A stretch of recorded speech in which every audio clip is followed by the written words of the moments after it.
दोस्तों, इस वक्त पाकिस्तान के हालात कैसे हैं यह तो पूरी दुनिया जानती है, लेकिन हाल ही में पाकिस्तान ने कुछ ऐसा ऐलान किया है जिसने सबको हैरान कर दिया है।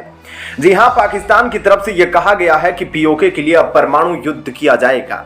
ऐसे में क्या है पूरी खबर और पाकिस्तान के नेताओं द्वारा क्या कुछ कहा गया है, इन सभी बातों के बारे में अब आपको थोड़ा विस्तार से बताते हैं। दोस्तों, देखा जाए तो पाकिस्तान के पास एक ही चीज है और वह है भारत के खिलाफ नफरत, और अब बाकी अपनी जनता को सही करना सिखा रहे थे। लेकिन अब पाकिस्तान की जनता को देख रही है कि भारत में जो मुसलमान है वह खुश है और उनके यहाँ खाने पीने तक के लाले पड़े हुए हैं और हालात इतने खराब हो गए हैं कि सड़े गले और बेकार गेहूं को लेने तक के लिए भी लोग वहां लाइनों में खड़े हुए हैं। और जैसा कि आप तस्वीर में देख सकते हैं, गेहूं लेने के लिए लोगों के बीच कितनी मारामारी हो रही है। और यही है इस वक्त पाकिस्तान के हालात की। थोड़ा सा गेहूं पाने के लिए लोग इतनी लंबी लाइनें लगाकर खड़े हैं और इस दौरान भगदड़ में मारे भी जा रहे हैं। लेकिन अभी भी पाकिस्तान की सरकार अपने पुराने तरीकों का इस्तेमाल करके अपने लोगों का दिमाग भारत के खिलाफ ही कर रही है। और इन्हीं में से एक है पाकिस्तान के बड़बोले नेता शेख रफीक अहमद, जिसने एक बार फिर से भारत को धमकी दी है।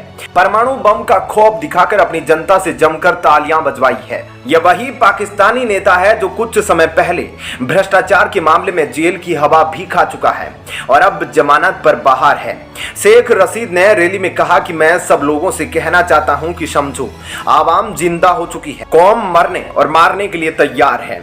जब मैंने बालाकोट में कहा था कि हिंदुस्तान वालों, हमारे पास ऐसे मसाले मौजूद है जिसके बाद ना तो बिरला जी के मंदिर की घंटी बजेगी और ना हिंदुस्तान में घास उगेगा। हम हिंदुस्तान से कहना चाहते हैं कि हम भूखे रह लेंगे, लेकिन यह 24 करोड़ की कौम जिंदा है, यह लड़ेगी मरेगी पाकिस्तान के लिए। खैर, अभी एक ये नेता कम नहीं थे, अभी तक और है जिन्होंने पीओके को लेकर भी भारत को कुछ ऐसे ही संदेश दिए हैं, क्योंकि इनको अब समझ नहीं आ रहा है कि अब बचे तो कैसे बचे।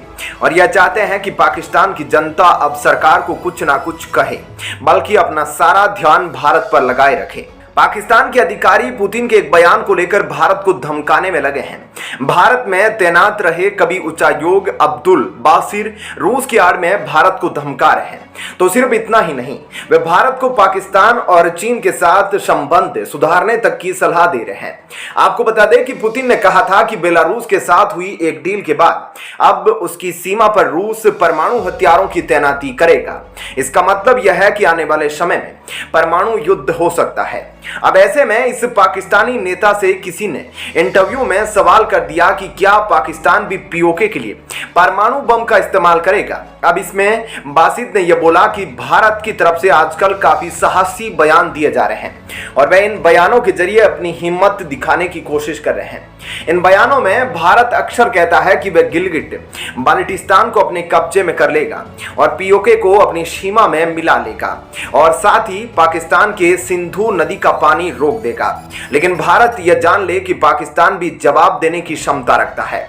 मुल्क यह नहीं कहता कि दोनों देशों के बीच बात यहां तक हो जाए जहां तक कोई रास्ता ना बचे, और हम हरगिज नहीं चाहेंगे कि अपना अस्तित्व बनाए रखने के लिए हथियारों का प्रयोग करना पड़े।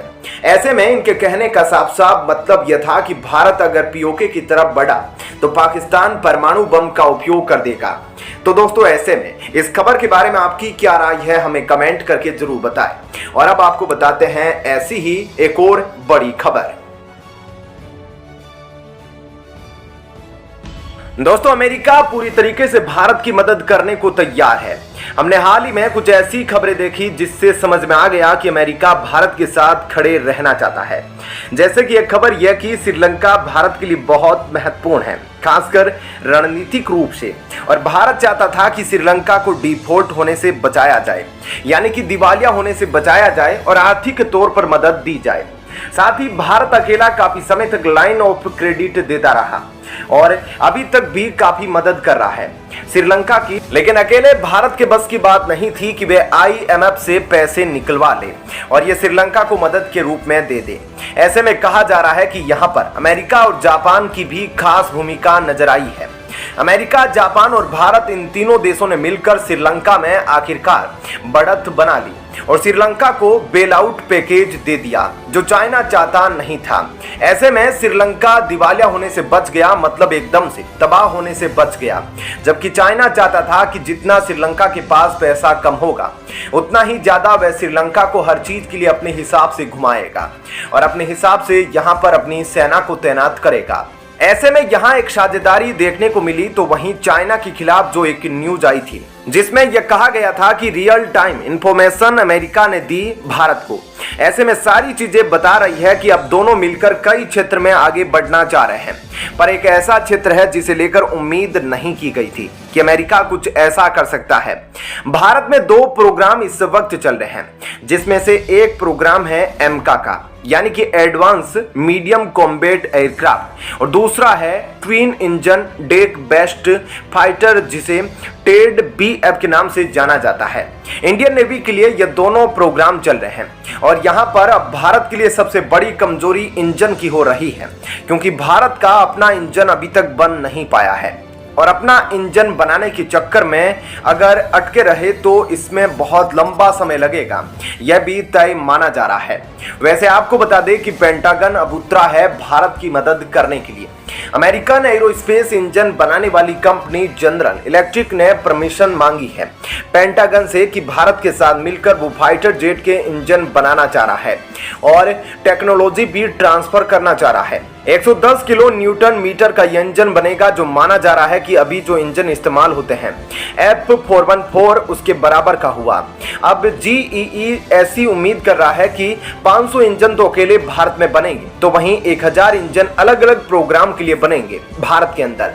खैर, देखा जाए तो आज से कुछ साल पहले तक अमेरिका से ये उम्मीद बिल्कुल भी नहीं की जा सकती थी कि अमेरिका इस तरीके का कोई ऑफर भारत को देगा, लेकिन अभी जिस तरह से अमेरिका ने भारत को यह ऑफर दिया है वह अमेरिका और भारत की साझेदारी को साफ साफ दिखाते हैं और इससे पता चलता है कि किस तरह अमेरिका और भारत के बीच के संबंध अब और भी ज्यादा मजबूत होते जा रहे हैं। और अब अमेरिका के साथ भारत की डिफेंस पार्टनरशिप में एक काफी बड़ी बढ़ोतरी देखने को मिली है, जिसके तहत आज जहां एक तरफ अमेरिका इंडो पैसिफिक क्षेत्र में भारत के साथ काम करने के लिए उत्सुक है, तो वहीं दूसरी तरफ भारत अमेरिका के साथ एरोस्पेस और डिफेंस सेक्टर में टेक्नोलॉजी को लेकर मजबूत साझेदारी करना चाहते हैं, ताकि हमारे स्वदेशी जेट फाइटर प्रोग्राम को वह टेक्नोलॉजी जल्दी हासिल हो सके जो शायद हमें खुद विकसित करने में आज भी कई सालों का समय लग सकता है, जिसमें सबसे ऊपर फाइटर जेट इंजन का नाम निकलकर सामने आता है,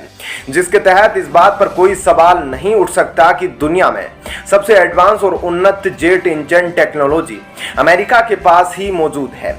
ऐसे में अगर भारत अमेरिका के साथ क्षेत्र में अपनी साझेदारी का विस्तार करता है तो हम अमेरिकन इंजन को अपने जेट में इंटीग्रेट करके शक्तिशाली एयरक्राफ्ट बना सकते हैं, जो चीन और पाकिस्तान जैसे देशों के खिलाफ भारत को काफी ताकतवर बना देगा। तो दोस्तों, ऐसे में इस खबर के बारे में आपकी क्या राय है, हमें कमेंट करके जरूर बताइएगा।